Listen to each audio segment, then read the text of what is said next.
Bonjour, dans le cadre de ce cours en HTML, nous allons continuer à étudier les éléments de formulaire, en nous concentrant plus précisément sur les champs obligatoires.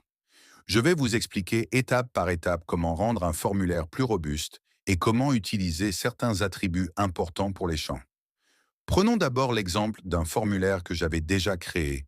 Si je renseigne uniquement mon nom et que je laisse les autres champs vides, puis que j'envoie le formulaire, celui-ci sera envoyé malgré tout. Cela signifie qu'aucune obligation de remplir tous les champs n'a été mise en place. Pour éviter cela, il faut rendre certains champs obligatoires. La méthode la plus simple consiste à utiliser l'attribut required dans chaque champ que vous voulez rendre indispensable. Cet attribut est un booléen, ce qui veut dire qu'on l'ajoute simplement dans la balise d'un champ sans valeur particulière. Par exemple, si j'ajoute l'attribut required dans le champ email, alors, si je ne le remplis pas et que je tente d'envoyer le formulaire, une notification s'affiche automatiquement. Cette notification est gérée par le navigateur et empêche l'envoi tant que le champ obligatoire n'est pas complété. C'est aussi utile pour éviter les erreurs côté serveur.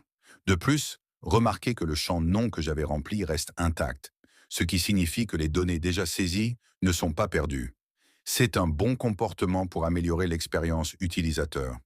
La bonne pratique consiste donc à ajouter required sur tous les champs qui doivent absolument être complétés. Passons maintenant à la désactivation d'un champ. La désactivation sert à rendre un élément du formulaire non modifiable par l'utilisateur. C'est utile quand vous voulez afficher une information que l'utilisateur ne doit pas changer.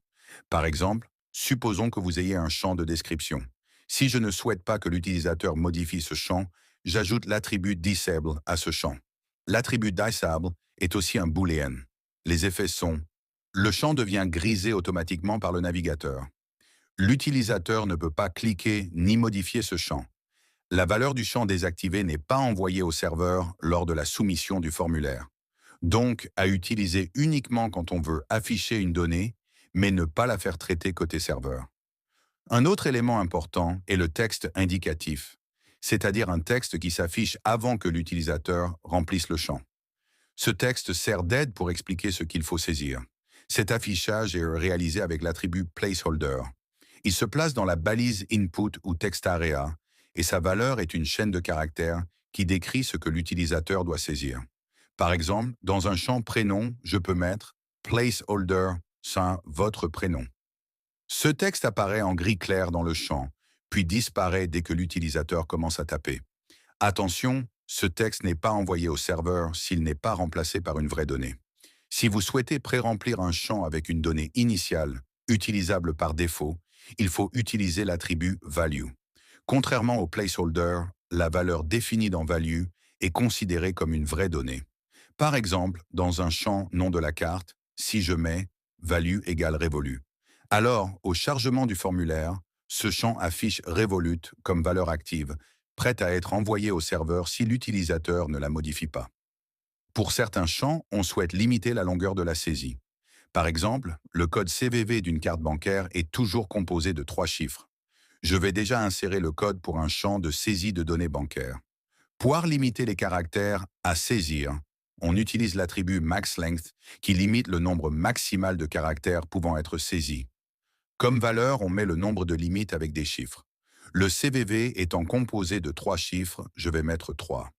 Cela empêche l'utilisateur d'entrer plus de 3 caractères dans ce champ. Un point essentiel souvent mal compris est l'importance de l'attribut name dans chaque champ. Cet attribut est la clé qui identifie la donnée envoyée au serveur. Lorsqu'un formulaire est soumis, le navigateur transmet un ensemble de paires clés et valeurs correspondant au champ rempli. Clé égale valeur de l'attribut name, valeur égale contenu saisi dans le champ, ou valeur par défaut via value.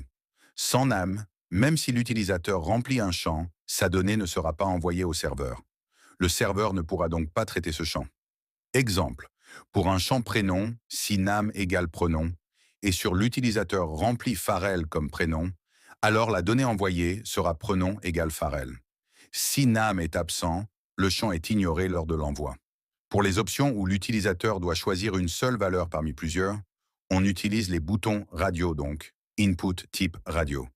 Chaque bouton radio doit être lié à un label qui sert de titre visible à côté du bouton. Le label est relié au bouton par deux attributs. Dans le label, ID dans l'input. Ces deux valeurs doivent être identiques, ce qui permet à l'utilisateur de cliquer sur le texte du label pour sélectionner le bouton. Nous avons déjà vu cela. De plus, pour grouper les boutons radio entre eux, ils doivent partager le même name. Ce nom commun indique qu'on peut sélectionner une seule option parmi ce groupe.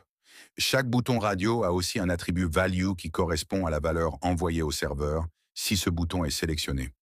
Pour bien comprendre, imagine que tu es ton propre professeur et que tu rends une copie avec des réponses déjà remplies. Ces réponses initiales correspondent à l'attribut valeur dans les champs. Ils peuvent soit garder ces réponses, soit les modifier. S'ils gardent la réponse initiale, c'est elle que le professeur corrigera. S'il modifie la réponse, c'est ta nouvelle valeur qui sera prise en compte. Le champ name est comme ton nom sur la copie. Sans nom, impossible pour le professeur de savoir à qui appartient la copie, donc aucune correction possible. Sans name, le serveur ne pourra pas identifier la donnée envoyée. J'espère que ces explications détaillées vous auront été utiles. À bientôt pour la prochaine vidéo, mes Nakama.